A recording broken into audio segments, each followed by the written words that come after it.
James Willis, I mentioned this last night. It's got more legs today. The Prime Minister's interview where he says if elected this time, he's going to run a third term. He's going to be there at the next election. And I can absolutely bet he'll be decking out the lawns at Kirribilli House for his upcoming wedding. I bet he's already planted out the garden. He's decided, I know they've been doing renovations there. That's interesting in itself. But I bet you he's got it all right down to the menu organised on the presumption he's just going to walk in on the 3rd of May. Well, we know by now that, Peter, when it comes to daily briefings and performances, the Prime Minister leaves a lot to be desired. He's rarely across his brief. He's picking fights with journalists every day and has been doing this weird thing at press conferences now where he's not allowing other people at the press conference to answer questions. He wants to take centre stage, pushes to the front. I've seen that on a few clips on social media today.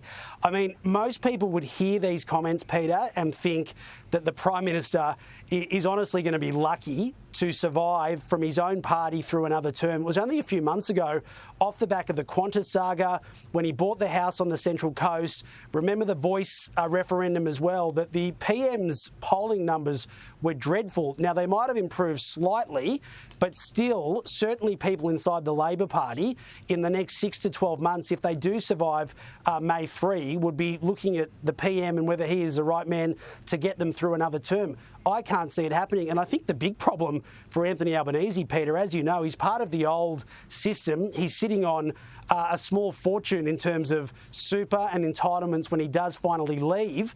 I don't know what he's going to do after he leaves federal parliament. I think he'd be really concerned and confused about finding another job and maybe hopes that it lasts forever. The problem is, as I say, I don't think the Labor caucus will allow that to continue if the next 6-12 months plays out after the election, as it may well do.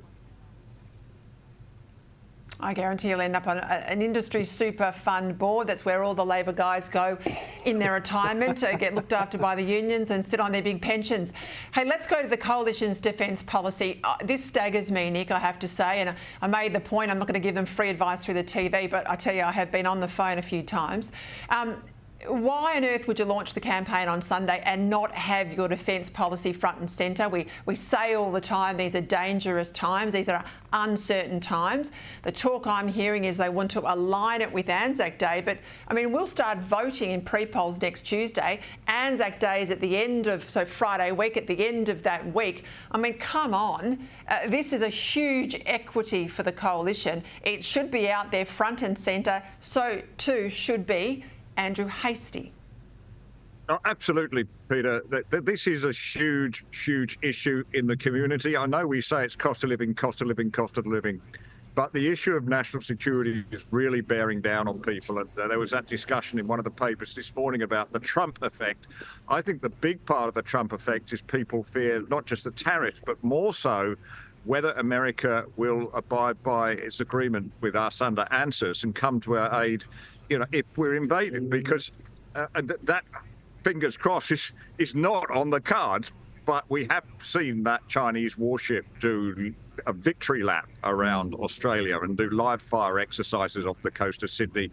That is really scaring people in the community. It really, really is. And this is where the Coalition should be playing to their strengths, should be talking about defence big time, should be talking about spending big on defence, because that's the only thing I want them to spend big on, quite frankly, and I want them to spend very big on it. We should be really making this our strength at the moment. And absolutely, let's see Andrew Hastie out and about. Yeah, I'll come back to the issue of Anzac Day. There's something there with the Greens. I'll give you an update to my dear viewers a bit later on in the show. But let's go back to the War Memorial. We saw that story that you broke in the Telegraph yesterday, James. The Australian War Memorial's made an official complaint against the ABC, alleging that Four Corners used edited footage to make it look like that the construction going on at the War Memorial was done in a very disrespectful way during the last post. Have a listen.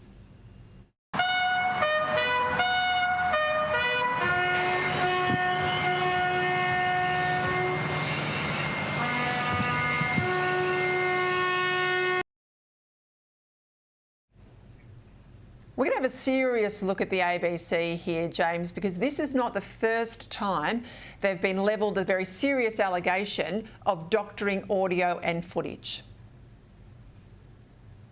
Well, that's right, Peter. And having exhausted their avenues of going after veterans and the SAS and the military with dozens of stories over a 5-6 year period, they turned their attention to the War Memorial a month ago. And basically, as a quick summary, the War Memorial is undergoing a $500 million redevelopment and expansion so we can tell the stories of Iraq and Afghanistan and all the brave people that served in those wars. And as part of that, there is construction going on. The ABC put this footage to air, and the War Memorial's concern is that it made it look like the last post was being drowned out by construction when they have very, very clearly had no construction, stop work orders during any commemorative service since 2020. Now, they've made a formal complaint. The complaint involves a number of points, including that vision that you've just played. Veterans groups are outraged by this today. The ABC is refusing to apologise and saying we stand by the story. But ultimately, the words from the War Memorial Director, Matt Anderson, are, at best, this was insensitive.